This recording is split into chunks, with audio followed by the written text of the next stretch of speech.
Welcome back to the channel, and welcome back to the latest in my series of videos about how to pass an advanced bike test. And in this video we're going to look at a really essential element of good advanced bike handling skills, and that is braking. So braking, what's the issue? What is there to learn? It's fairly straightforward on a bike, isn't it?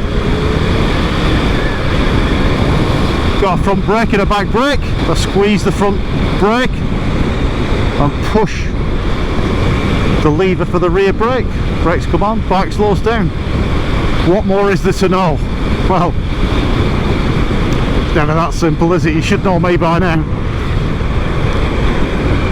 Braking is definitely more complex than it is in a car. In a car you just press the service brake or the foot brake and the car sorts out balancing the braking effort between the front and the rear brakes. Modern cars have got really good sophisticated ABS stability control systems, but modern bikes have as well, and this is something to bear in mind.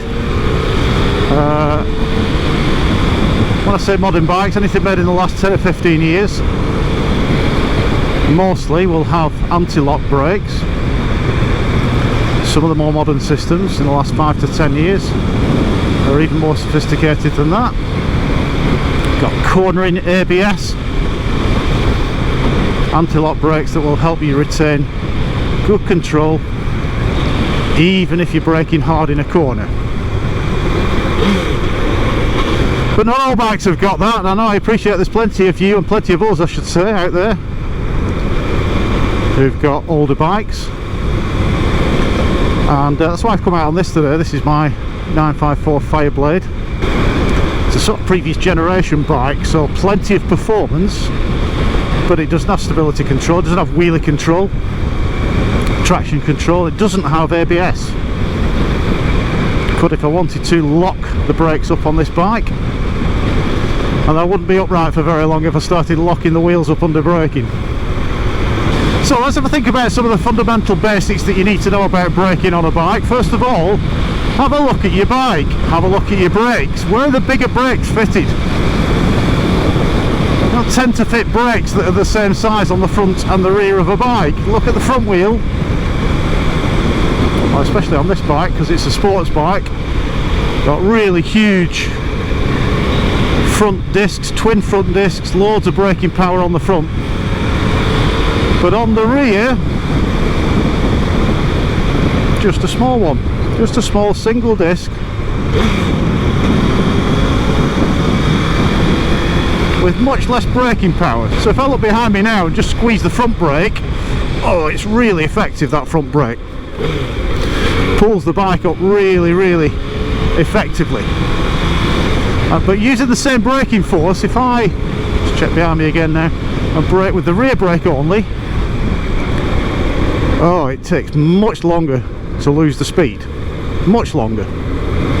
So based on feel alone, I would estimate that the rear brake isn't giving me any more than about 20% braking effort and about 80% on the rear. But a lot of people are a bit scared of using that front brake. They prefer to use the rear brake because they imagine locking that front brake up. And obviously lock the front brake up on this, you're going over the handlebars. But if I ride along this road now scared of locking my front brake up, and I just use the brakes for this corner, use the rear brakes only, oh, I'm starting to brake so early, and it's really significantly affecting my progress along the road. I'll do it again for you into this next right-hander at the bottom of the hill here. If I'm just going to use the rear brakes to lose some speed into this corner, I'm on the brakes now and it's just bleeding the speed off gradually. If, however, I use the front brakes, oh, it just stalls, just slows and just stops, almost. Much more effectively. So think about what's happening when you press the brakes, when you start to slow the bike down. The weight is transferring forwards, the mass of the bike and of the rider is transferring forwards onto the front wheel, because the brakes are slowing the bike down, but the bike and the rider want to keep going, so all that mass moves forward. Now the effect that that has is that it pushes the front tyre down into the road, and it creates more grip between the front tyre and the road. But you've also got to remember what's happening at the rear, because the opposite is happening on the rear wheel. What's happening is that weight's being transferred off the rear wheel is lifting up off the ground effectively, and you've got much less grip between the rear wheel and the ground. So if you're one of these people that's a bit shy of using the front brake, please don't. You need to increase your skill in using your front brake, because that's where all your braking effort is, and you can brake really hard before you get to the point of lockup on these bikes. So the most effective way to slow the bike is to use both brakes. So you're going to ask me now, well, why use the rear brake? If you're getting 80% from the front, 20% from the rear, what's the point in using the rear brake? Well, I'm going to get up to about 50 here, and then I'm going to brake reasonably hard just using the front brake. And what happens is, because that rear wheel is lifting up and becoming light, it effectively really wants to try and overtake the front wheel. It's so you can feel a little bit of shimmy, a little bit of movement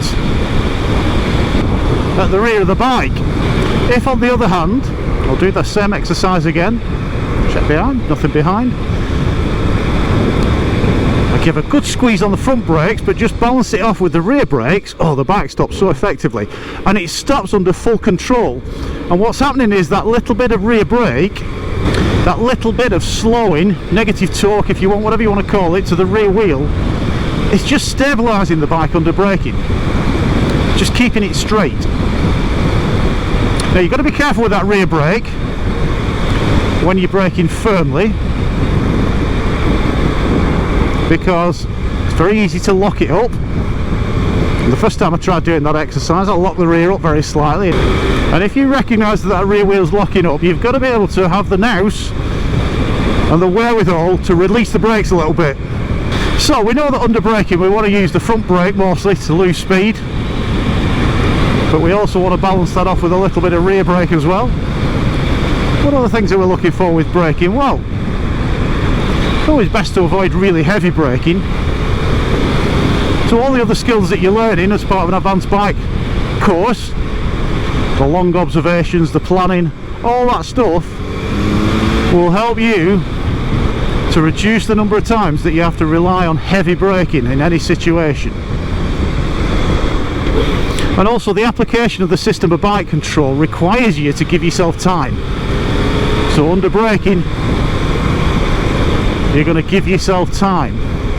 So we're not looking to carry our braking into corners, very important this. We'll try and get your braking done in a straight line. Now a bike, especially a bike without ABS, is less stable if you apply the brakes in a corner. So we want to try and do our braking in a straight line before the corner if we can do. It's not always possible. Well, that again will ensure that you keep the bike stable under braking. Now in a previous video I talked about acceleration sense and how it's not always necessary to use the brakes through a series of bends, and that's a really nice skill to learn.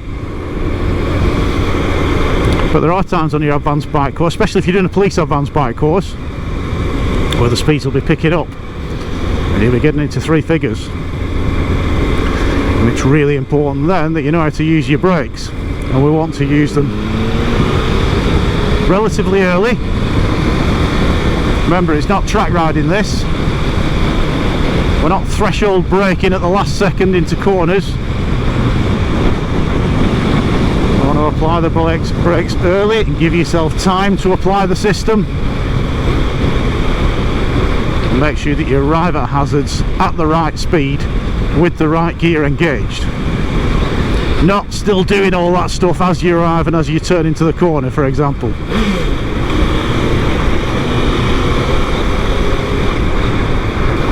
Now, what about how we apply the brakes? What do I mean by that? Well, this is really important, this. And if you take one thing from this video and nothing else, it is this little tip about how to apply the brakes. Quite a few people tend to be snatchy with the brakes. Ooh, they grab the brakes. Now look what happens when I grab the brakes. I'm just using the front brake here. It will just grab it, and the bike, oh, it just bucks. You can feel the seat. The seat's actually slapping me in the bum. Just do it again on this bit of smooth tarmac here. Ooh. And I'm really being thrown forward. Now, alright, that's not very comfortable for the rider, but we're not that bothered about that. What we are bothered about is the effect that that stabby application of brakes has on the stability of the bike. It's another reason we want good long observations, and we want to start our braking relatively early and not leaving everything till the last second. Because if we rely on our reactions and something pulls out here, ooh, and I'm stabbing the brakes, you're going to destabilise the bike very, very quickly, especially when you've got a bit of gravel on the road surface like we have here. So, the way that I want you to apply the brakes, and I might put a little graph up here to show you, but effectively the pressure on the brakes should go up and down a little bit like a roller coaster.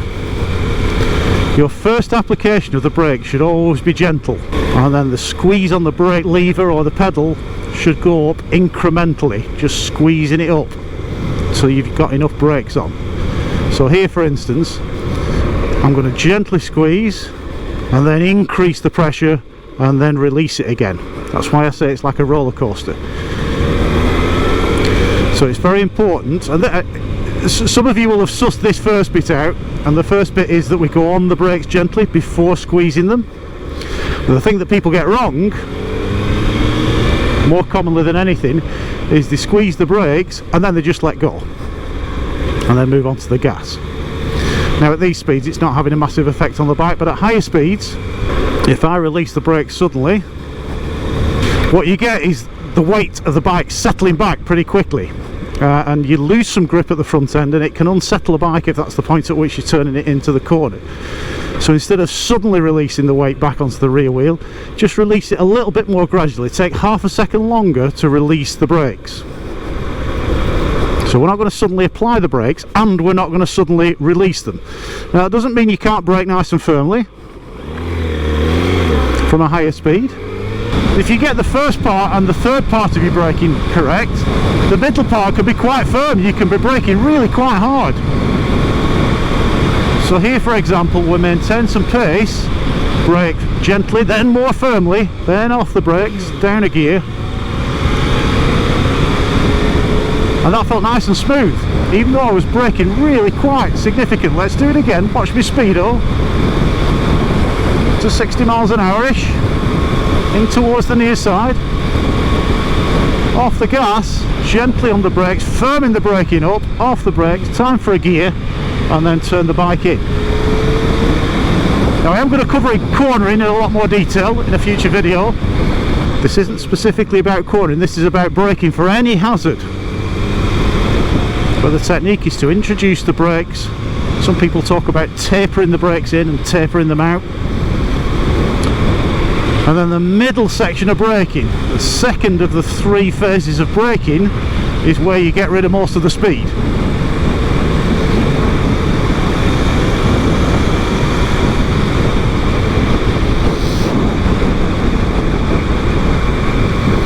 So if you take one thing from this video, it should be that. Introduce the brakes and tail the brakes off at the end.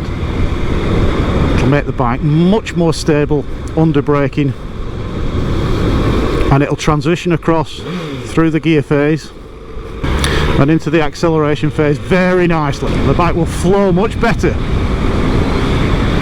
Here, for instance, 50 miles an hour down to a 40, checking the mirrors, a little bit of gentle brakes, and then off the brakes, and I'm tailing them in and tailing them off again. Now, even in an emergency where you're having to apply maximum braking pressure very quickly, if you can just teach yourself to just gently introduce the brakes just for that first fraction of a second before you really pull on the lever, it'll make any emergency braking much safer. So just checking behind me now. There's nothing behind. A good squeeze on the brakes.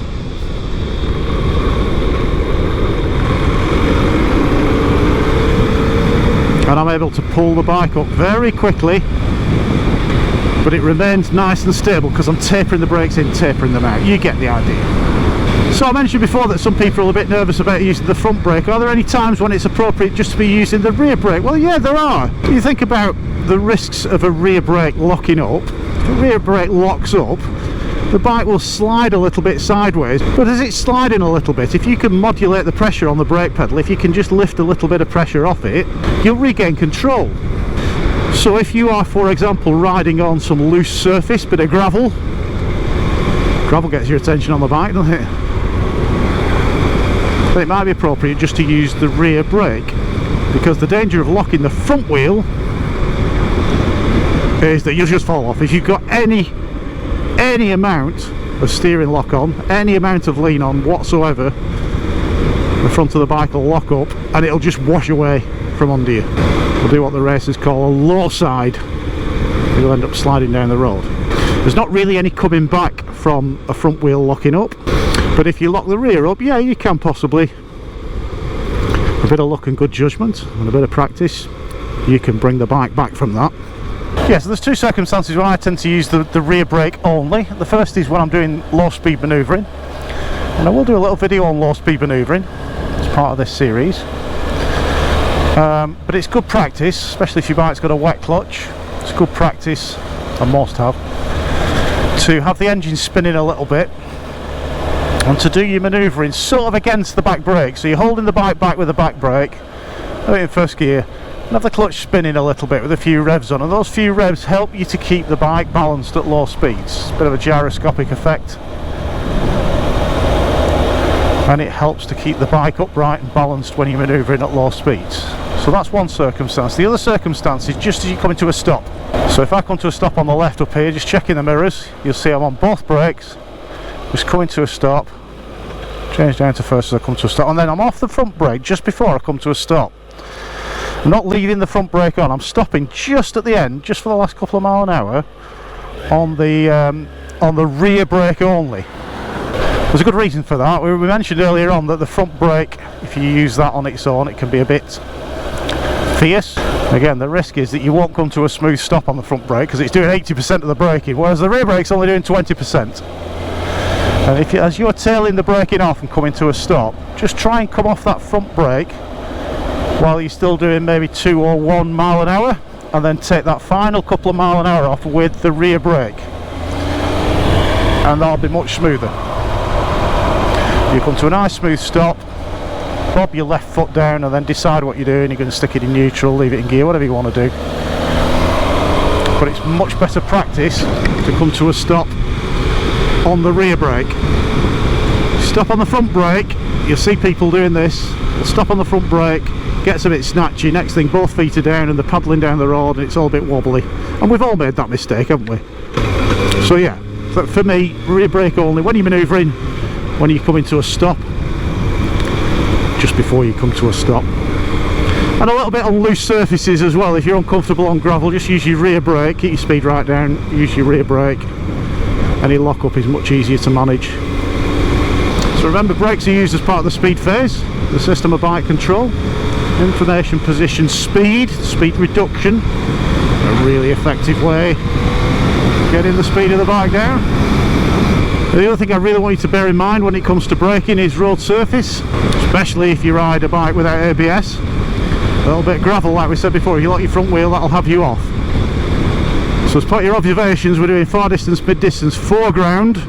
When you're on that foreground bit, have a good look at the road surface in front of you, and if part of your planning involves using the brakes, and try to move away from anything that might be loose or wet or damp or oily on the road surface. Now I have to say that braking is one of those things that really you need to get right through practice. It's only miles on the bike and practice and using the brakes in different conditions that will get you better at this skill.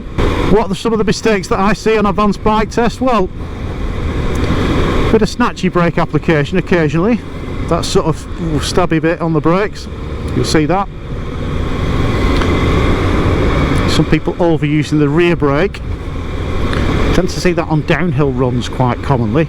Don't be afraid of using your front brake on downhill runs. We're just going to use it more on the straights and less in the corners, and ease off in the corners to keep the bike stable. And the other thing is that people seem afraid of using the brake sometimes on advanced bike tests. What they seem to think is that I'm looking for smoothness above everything else, and that means they have to do everything on acceleration sense, so they slow down really early or they make the mistake of taking a gear to slow the bike. Don't do that. Use the brakes. I want to see you using them effectively. It's an important part of the speed phase. I'm marking you on your braking skills. I want to see, on the whole, in most circumstances, both brakes being applied, smooth initial input, squeezing the brakes on, and then a nice smooth release of the brake. And I can see most of that from following you down the road. I can see if you're doing that or not. So what are the different organisations, IAM, Road Smart, ROSPA, the police, what are they looking for from your braking on advanced bike test? Well, pretty much what I was saying. If you're looking to get a pass at IAM Road Smart, or a bronze or a silver at ROSPA, then we're looking for a nice smooth application of brakes. The odd mistake occasionally is okay, as long as it's a minor one. You know, the odd little stab on the brakes, the odd independent use of brakes where it's not appropriate, we can forgive that a little bit. But on the whole, we want to see you using the brakes effectively, and we want to see you using them at the right phase of the system, at the speed phase. One of the mistakes some people make is that they brake a little bit hard too early, and then they need to accelerate up to the hazard again. So be careful of that. Don't over brake on the approach to situations. Just try and time it nicely. It should just be one application of brakes, but occasionally if you double apply, or you're a little bit under speed on the approach to hazards because you've over braked, well, that's forgivable if you want to pass at IAM Road Smart, or a bronze or a silver at ROSPA. If you want a first from IAM Road Smart, or you want a gold at ROSPA, then it's got to be a bit more precise, it's got to be a bit more accurate, it's got to be a bit more consistent above everything else. Consistently smooth, consistently well timed, not over braking for things, and yeah, consistent throughout the ride. That's what we're looking for. You want to get a better score, it's consistency that counts. When it comes to the police, for both standard and advanced bike tests, looking for really good controlled application of the brakes, very well timed. Obviously your speeds are going to be higher, the application of those brakes might be a bit earlier, but when your speeds have been higher, it's easier, remember, to underestimate your speed. So we're looking for really good speed assessment for corners, bends, junctions, anything that you need to lose some speed for. And consistency is the key. A bike course with the police, you know, you're riding 8 hours a day, nearly, the break for lunch. You're out with your instructor all day, every day, for several weeks. You have plenty of time to practice. And practice is the key with this, and honestly, in your own riding, even if you're not interested in doing an advanced bike test, get out there and practice your braking, because, you know, if you look at the system, on approach to a hazardous situation, we're going to change our position, then consider our speed. Sometimes we might need to do that quickly. It might be an emerging, developing hazard, somebody pulling out in front of us. And we want to be confident that we can use those brakes properly. So please get out there, find somewhere safe and practice stopping safely and switching your indicator off. So that's it for this video. Hope you've enjoyed it. Hope you got something out of it. You can see it's a really important bike handling skill, is braking correctly and appropriately, safely. But also I want you to remember what I've been saying previously. I want to try and wean you off relying on your reactions. So braking is one of the things that we consider on the approach to hazard, but don't forget, you know, good observations, planning, positioning, all that stuff that's going to keep you safe. Don't want you just relying on your brakes, because if you do that, you'll come unstuck at some point. So thanks for watching, hope you've enjoyed it. Don't forget to go and have a look at the website, reglocal.com. Loads more information there about advanced and performance driving and riding, information about the books that I've written, and about how you can get a day's driver or rider coaching with me if you fancy a ride out. But yeah, thanks for watching, hope you've enjoyed it. And while I occasionally use the brakes on this downhill run here, we will see you next time.